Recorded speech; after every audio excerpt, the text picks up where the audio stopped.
Thank you for watching Scary Bear Attacks. If you like this episode, please remember to hit the like button and leave a comment or two, then subscribe and click on the bell to receive notifications of whenever we release new videos. Also, please remember to share them to your social media. I shot her, the man said, but didn't kill her. It was supposed to be a travel day. Colonel William Butts, former U.S. Army officer and seasoned adventurer, was preparing to ride out from his Sierra Foothill ranch, beginning a journey eastward from California to settle legal matters back home. His bags were packed, his horse was saddled, but then, just after dawn, a ranch hand came running.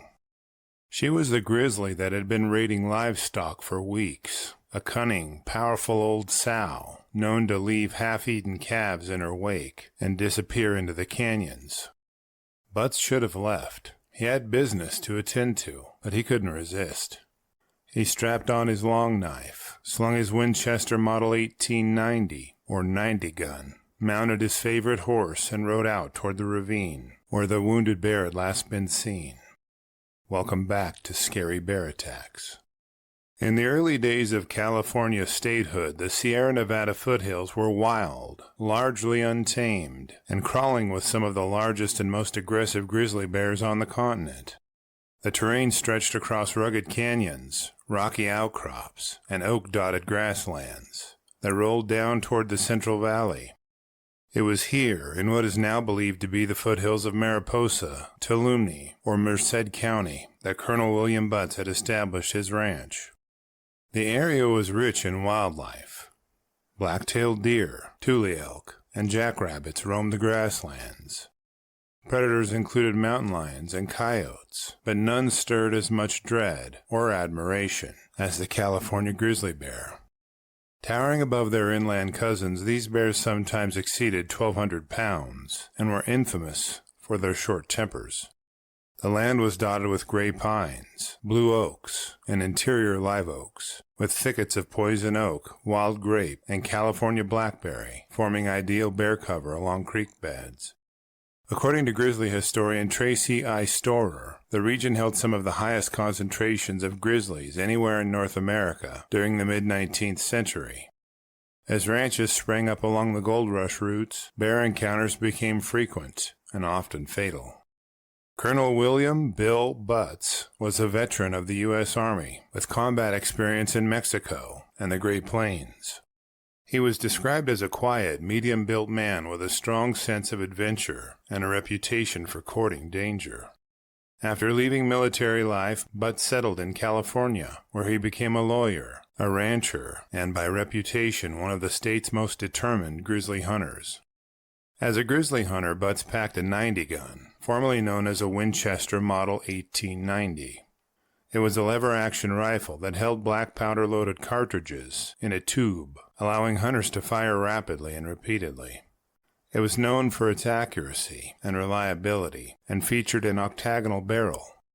At the time, it was one of the frontiersman's best friends.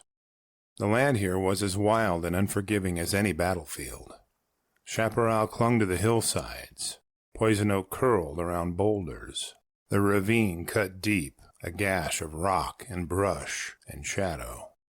They reached the lip of the gorge. Butts dismounted, crept to the edge, and peered down into the thicket. And the earth gave way.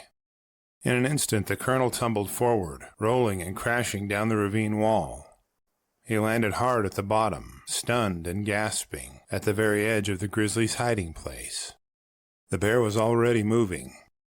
She came out of the brush like an avalanche, a blur of fur and fury. She hit him once, then again, shaking him like a rag doll. Butts scrambled to his feet, clawed his way up the steep slope, bleeding and dazed. Behind him the bear climbed too, digging in with her claws, her breath hot on his back. They reached the top together. Butts turned to fire. The bear lunged. Her jaws clamped around the barrel of his rifle and bit down so hard that she bent it like a leaden rod. Whether the gun jammed or simply never fired is lost to time. Either way, he swung it like a club and struck her across the skull.